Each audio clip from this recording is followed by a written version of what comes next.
Un satellite n'émet aucun bruit au-dessus d'un théâtre d'opération, aucun éclair ne traverse le ciel, aucun panache de fumée n'apparaît à l'horizon. Pourtant, lorsqu'une capacité d'observation, de communication ou de guerre électronique évolue, l'équilibre stratégique peut être affecté bien avant que le premier tir ne soit effectué. C'est dans ce contexte qu'un ensemble d'informations relayées ces derniers jours a attiré l'attention de plusieurs observateurs militaires. Selon des informations citées par NBC News, des responsables américains et européens estiment que la Russie pourrait partager avec l'Iran certaines capacités de renseignement liées aux satellites et au domaine électromagnétique. Ces informations évoquent notamment la possibilité d'améliorer la surveillance de certains mouvements militaires et de renforcer les capacités iraniennes dans le domaine de la guerre électronique. À ce stade, aucune preuve publique détaillée n'a été rendue disponible pour confirmer ces allégations, tandis que Moscou et Téhéran n'ont pas reconnu publiquement une telle coopération. Pourquoi un tel sujet provoque-t-il autant de réactions, alors que les images diffusées montrent rarement des satellites ou des systèmes électroniques? Parce que la guerre moderne ne repose plus uniquement sur la puissance de feu.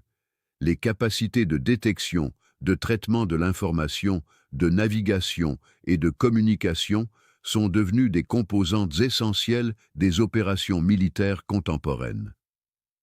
Un avantage dans ces domaines peut modifier les conditions dans lesquelles une force agit, planifie ou protège ses moyens. Depuis plusieurs décennies, les États-Unis investissent massivement dans un ensemble de systèmes intégrés combinant satellites, réseaux de communication, renseignement, surveillance et reconnaissance. Cette architecture vise à fournir aux décideurs une vision la plus complète possible d'un environnement opérationnel en constante évolution. L'objectif n'est pas seulement de disposer d'informations, mais de les transmettre rapidement, de les analyser et de permettre une prise de décision coordonnée.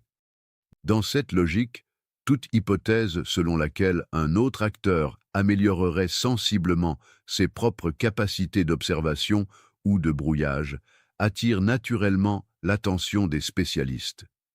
Les débats ne portent pas uniquement sur la technologie elle-même, mais sur les conséquences possibles d'une évolution de ce type pour les équilibres régionaux. Les systèmes satellitaires occupent une place particulière dans cette réflexion. Ils peuvent contribuer à l'observation de vastes zones géographiques, soutenir certaines formes de navigation, faciliter les communications ou fournir des données utiles à la planification. Leur rôle varie selon les missions, les équipements disponibles et les capacités propres à chaque pays. C'est précisément cette diversité de fonctions qui explique pourquoi ils sont souvent évoqués dans les analyses consacrées aux conflits contemporains. À ces capacités s'ajoute un autre domaine devenu incontournable, la guerre électronique. Derrière cette expression se trouvent des techniques destinées à protéger ses propres communications, à détecter des émissions adverses ou, selon les situations, à tenter de perturber certains systèmes électroniques. Les capacités exactes de chaque État restent largement couvertes par le secret, mais leur importance est reconnue par la plupart des doctrines militaires modernes. Les informations évoquant une coopération plus étroite entre la Russie et l'Iran alimentent donc un débat plus large. Elles invitent à s'interroger sur l'évolution des rapports de force entre les deux pays, dans une région où plusieurs puissances disposent déjà de moyens militaires importants et où la maîtrise de l'information constitue un facteur déterminant. La Russie est régulièrement présentée comme ayant investi dans différents systèmes de guerre électronique au cours des dernières années. L'Iran, pour sa part, développe depuis longtemps des approches asymétriques, destinées à réduire certains déséquilibres face à des adversaires technologiquement supérieurs. Ces deux trajectoires expliquent pourquoi l'hypothèse d'une coopération renforcée suscite autant d'intérêt parmi les analystes. Du côté américain, les responsables de la défense suivent attentivement toutes les évolutions susceptibles d'affecter leurs capacités opérationnelles. Les innovations technologiques, les nouveaux partenariats militaires et les adaptations doctrinales font l'objet d'évaluations permanentes, précisément parce que les équilibres stratégiques ne dépendent pas uniquement du volume des forces engagées. Israël observe également ces développements avec attention. Les enjeux liés au renseignement, à la détection précoce et à la protection de ses infrastructures stratégiques occupent une place centrale dans sa planification sécuritaire. Les évolutions technologiques régionales sont donc étudiées avec une vigilance constante. Il convient néanmoins de distinguer plusieurs niveaux d'analyse.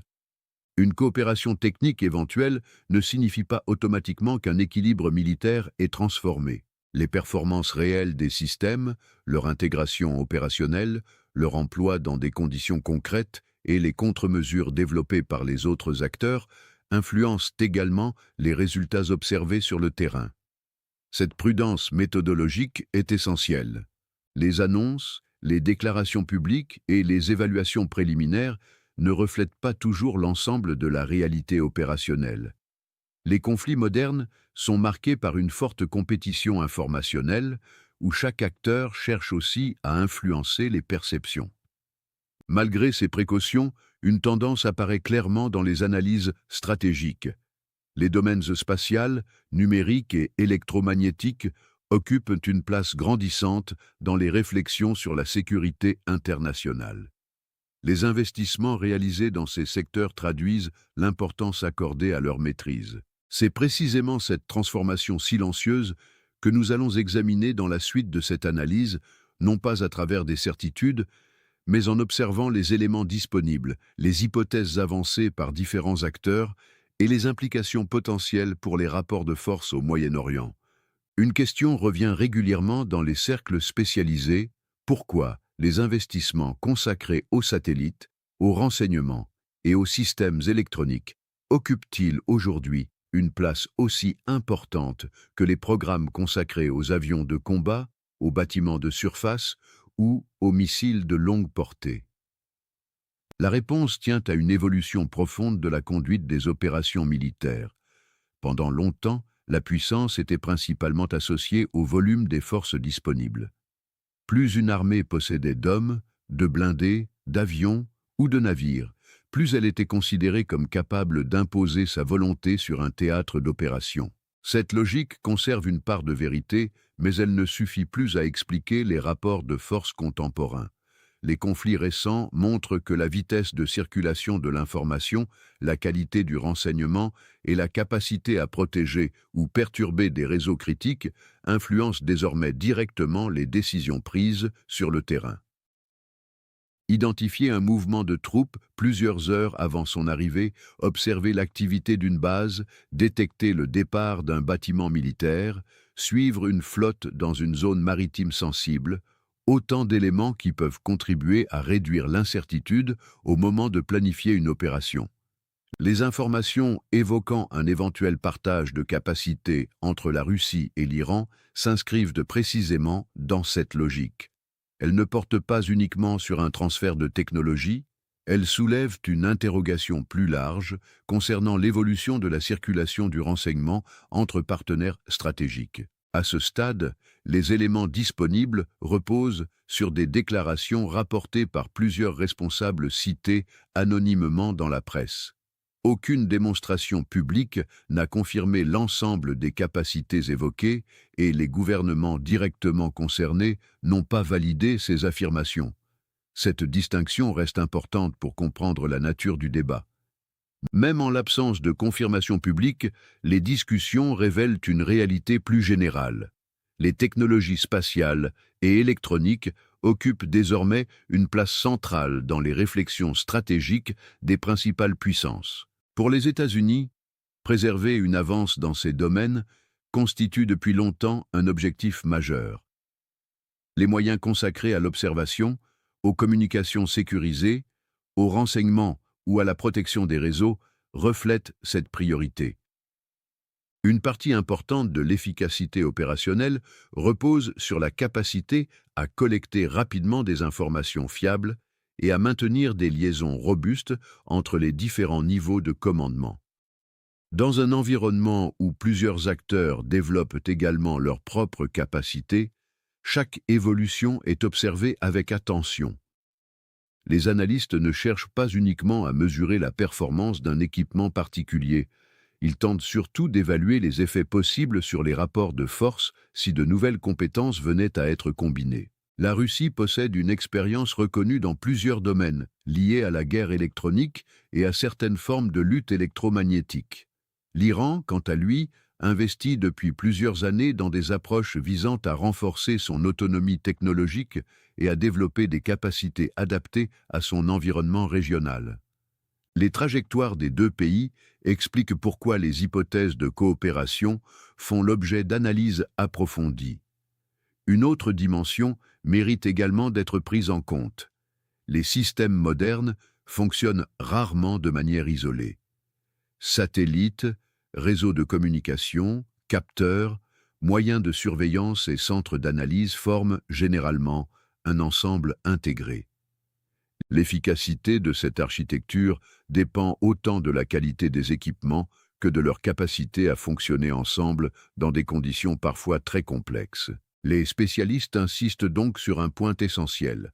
Disposer d'un système avancé ne garantit pas automatiquement un avantage opérationnel. L'entraînement des personnels, la doctrine d'emploi, la coordination entre les différentes composantes et la capacité à réagir face aux contre-mesures adverses jouent un rôle déterminant.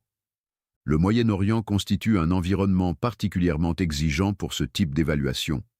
La région rassemble plusieurs puissances militaires, de nombreuses bases, des routes maritimes stratégiques et un espace aérien où les intérêts de nombreux acteurs se croisent. Les évolutions technologiques y sont donc observées avec une attention particulière, car elles peuvent influencer les calculs sécuritaires bien au-delà d'un seul pays. Dans ce contexte, les capacités de renseignement prennent une valeur croissante. Elles contribuent à réduire l'incertitude, à améliorer la connaissance de la situation et à soutenir la prise de décision. Les débats actuels portent moins sur l'existence de cette réalité que sur la manière dont elle évolue à mesure que de nouveaux partenariats apparaissent. Les déclarations publiques de plusieurs responsables politiques illustrent cette prudence. Certaines autorités évoquent la nécessité de vérifier les informations disponibles avant de tirer des conclusions définitives, tandis que d'autres soulignent l'importance de suivre de près les coopérations technologiques susceptibles d'influencer les équilibres régionaux.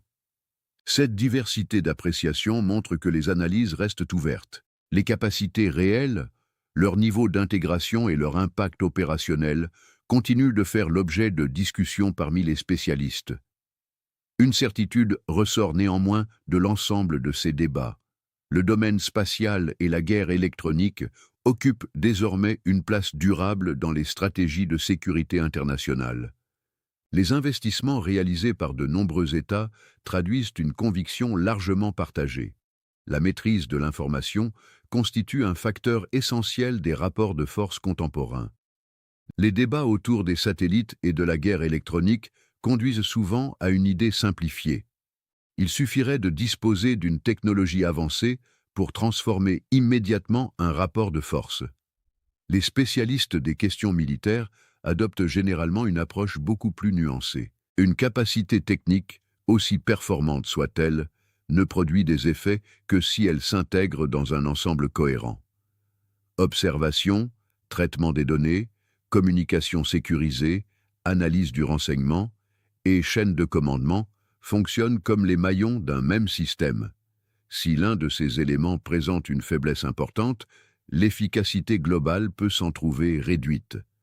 C'est précisément ce qui explique l'intérêt porté aux informations évoquant un éventuel partage de capacités entre la Russie et l'Iran. Les discussions ne concernent pas uniquement des satellites ou des équipements de brouillage. Elles portent sur une question plus vaste. Dans quelle mesure une coopération technologique pourrait-elle améliorer la connaissance de la situation opérationnelle d'un partenaire régional ? Selon les informations rapportées par plusieurs médias, des responsables américains et européens estiment qu'un soutien russe pourrait inclure certains échanges liés aux renseignements satellitaires et au domaine électromagnétique. Les gouvernements russes et iraniens n'ont pas confirmé publiquement ces affirmations et aucune démonstration publique détaillée n'a été présentée. Les analyses reposent donc sur des évaluations rapportées dont la portée continue d'être discutée. Même ainsi, ces informations alimentent une réflexion stratégique plus large. Depuis plusieurs décennies, les grandes puissances investissent dans des moyens destinés à réduire l'incertitude avant chaque opération. Les satellites d'observation, les capteurs, les plateformes de surveillance, les centres d'analyse et les réseaux de communication constituent un ensemble destiné à améliorer la compréhension d'un environnement complexe. Cette capacité à recueillir et exploiter rapidement des informations est souvent considérée comme un multiplicateur d'efficacité. Dans ce contexte, la guerre électronique occupe une place particulière. Elle regroupe différentes techniques visant notamment à protéger ses propres systèmes, à détecter certaines émissions adverses ou à tenter de perturber des équipements électroniques. Les capacités exactes restent largement confidentielles, mais leur importance est reconnue dans la plupart des doctrines militaires contemporaines. Les responsables de la défense suivent donc avec attention toute évolution susceptible d'influencer ces domaines. Les coopérations technologiques, lorsqu'elles existent, peuvent modifier les calculs des différents acteurs, même si leur impact réel dépend de nombreux facteurs: qualité des équipements, niveau d'intégration, entraînement des personnels, doctrine d'emploi et contre-mesures disponibles. L'environnement régional ajoute une dimension supplémentaire à cette analyse. Le Moyen-Orient concentre plusieurs zones d'intérêt stratégique, des voies maritimes essentielles, des infrastructures énergétiques majeures et des bases militaires appartenant à différents pays. Les décisions prises dans cette région peuvent avoir des répercussions économiques, diplomatiques et sécuritaires qui dépassent largement son périmètre géographique. Dans un tel contexte, la circulation de l'information devient un élément central des équilibres. Les gouvernements cherchent non seulement à protéger leurs propres capacités, mais aussi à comprendre les évolutions technologiques de leurs partenaires et de leurs compétiteurs. Les discussions concernant la Russie et l'Iran s'inscrivent précisément dans cette logique. Elles ne concernent pas uniquement une relation bilatérale. Elles interrogent également la manière dont certains partenariats pourraient influencer les perceptions stratégiques de l'ensemble des acteurs présents dans la région.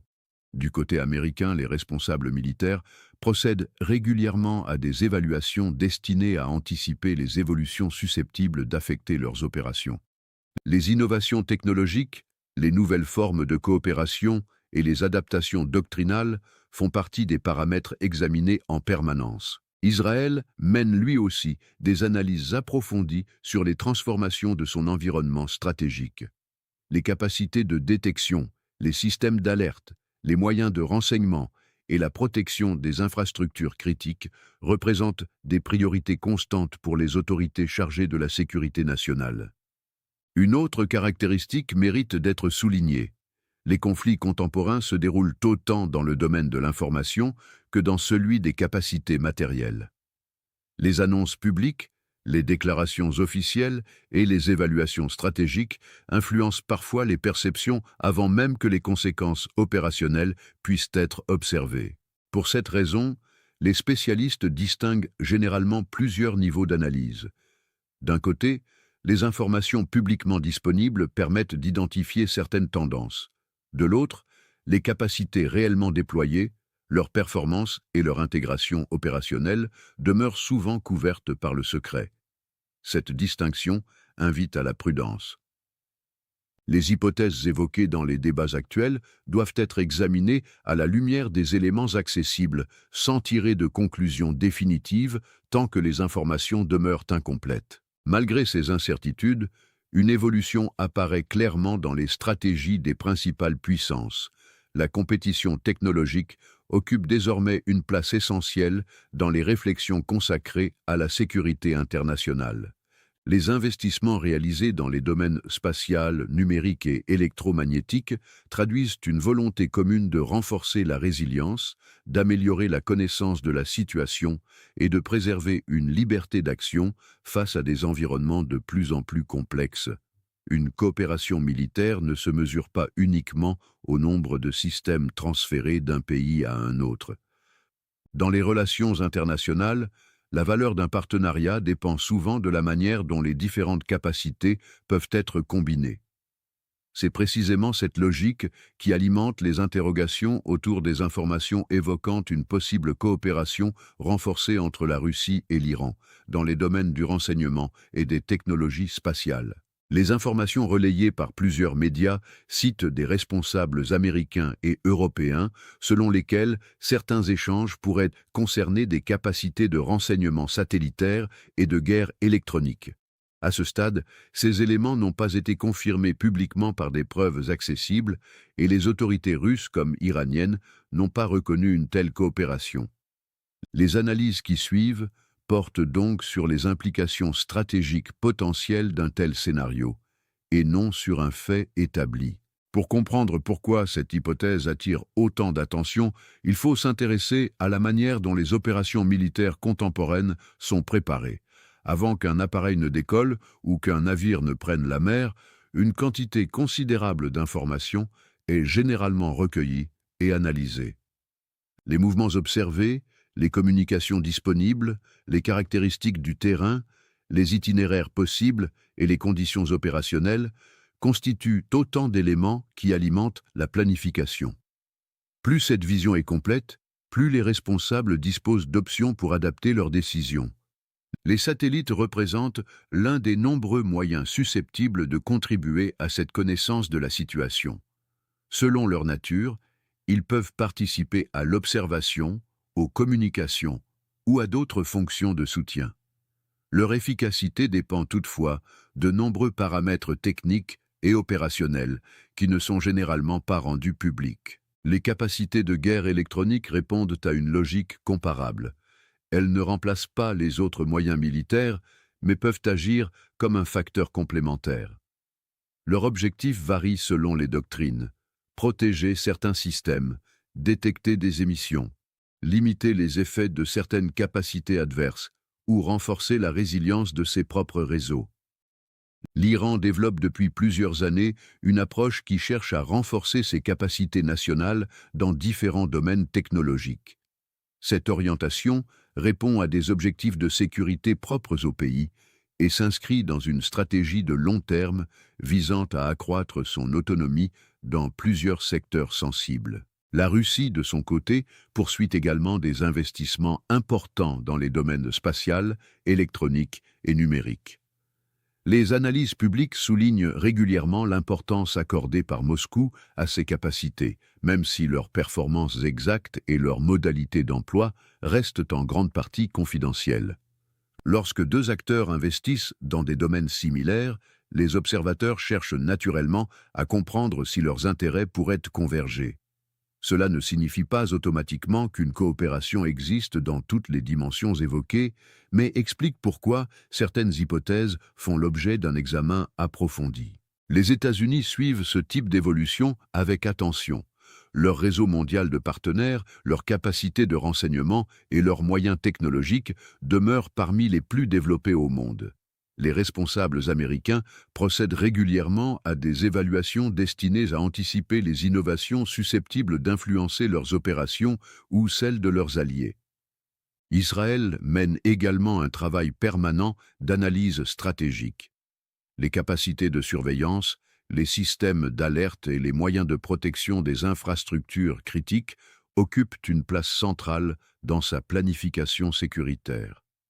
Toute évolution technologique régionale est donc étudiée avec une grande attention, indépendamment des conclusions qui pourront être tirées à terme. Au-delà de la technologie, ces débats illustrent une transformation plus large des relations internationales. Les coopérations contemporaines reposent de plus en plus sur l'échange d'expertise, le développement industriel, la recherche et les capacités numériques. Les équipements visibles ne représentent souvent qu'une partie d'un ensemble beaucoup plus vaste. Cette évolution explique pourquoi les domaines spatial et électromagnétique occupent désormais une place importante dans les réflexions stratégiques. Ils influencent non seulement les opérations militaires, mais aussi la manière dont les États évaluent les risques, adaptent leurs doctrines et préparent leurs capacités futures. Les transformations technologiques ne modifient pas uniquement les capacités militaires. Elles influencent également la manière dont les gouvernements perçoivent leur environnement stratégique. Lorsqu'une nouvelle technologie apparaît ou lorsqu'une coopération potentielle est évoquée, les états-majors ne cherchent pas seulement à déterminer si cette capacité existe réellement. Ils tentent aussi d'évaluer les conséquences qu'elle pourrait produire si elle venait à être confirmée ou développée. C'est dans cette perspective que les informations concernant une éventuelle coopération entre la Russie et l'Iran sont analysées. Les éléments relayés par plusieurs médias reposent sur des déclarations attribuées à des responsables américains et européens. À ce jour, aucune preuve publique détaillée n'a été publiée pour confirmer l'ensemble de ces affirmations, tandis que Moscou et Téhéran n'ont pas reconnu publiquement les capacités évoquées. Cette situation conduit les analystes à distinguer soigneusement les faits accessibles des hypothèses stratégiques. Même lorsqu'une information demeure incomplète, elle peut influencer les réflexions des décideurs. Les institutions chargées de la sécurité nationale travaillent en permanence à partir de scénarios. Elles évaluent non seulement ce qui est observé aujourd'hui, mais également ce qui pourrait évoluer si certaines tendances se confirmaient. Cette méthode permet d'anticiper plutôt que de réagir uniquement après les événements. Le domaine spatial illustre bien cette logique. Les satellites remplissent des fonctions très diverses selon leur conception et leur mission. Certains contribuent à l'observation, d'autres aux communications ou à la navigation. Dans la pratique, leur utilité dépend d'un ensemble beaucoup plus large, comprenant les réseaux de transmission, les centres d'analyse, les équipes spécialisées et les procédures permettant d'exploiter rapidement les informations disponibles. Les capacités de guerre électronique répondent au même principe. Elles ne constituent pas une solution indépendante, mais s'intègrent dans un dispositif plus vaste. Leur efficacité dépend de nombreux paramètres: environnement opérationnel, qualité des équipements, formation des opérateurs, doctrine d'emploi et capacité à s'adapter aux contre-mesures développées par d'autres acteurs. Cette réalité explique pourquoi les spécialistes restent prudents lorsqu'ils évaluent les effets potentiels d'une coopération technologique. Une capacité annoncée ne produit pas automatiquement un changement durable des équilibres. Les performances réelles ne peuvent généralement être appréciées qu'à travers des observations de long terme, souvent inaccessibles au public. Les débats actuels mettent également en évidence une évolution importante des relations internationales. Les partenariats contemporains concernent de plus en plus la recherche, l'innovation, les technologies numériques et les échanges industriels. Les coopérations ne se limitent plus aux équipements visibles, elles peuvent également porter sur des connaissances, des méthodes ou des développements techniques dont les effets apparaissent progressivement. Pour les États-Unis, cette évolution représente un domaine d'attention permanent. Les autorités américaines consacrent des ressources importantes à l'évaluation des innovations susceptibles d'influencer les capacités de leurs partenaires comme de leurs compétiteurs. Cette démarche s'inscrit dans une logique de planification continue plutôt que dans une réaction à un événement isolé. Israël procède lui aussi à des analyses régulières portant sur les évolutions technologiques de son environnement régional. Les capacités de renseignement, de surveillance et de protection des infrastructures critiques restent au cœur de ses priorités sécuritaires. Les changements potentiels sont donc étudiés dans une perspective de long terme. Au-delà des considérations strictement militaires, ces débats rappellent que la compétition stratégique repose aujourd'hui sur plusieurs dimensions simultanées: les ressources économiques, les capacités industrielles, les infrastructures numériques, les partenariats scientifiques et la résilience des systèmes jouent un rôle croissant dans l'évaluation de la puissance,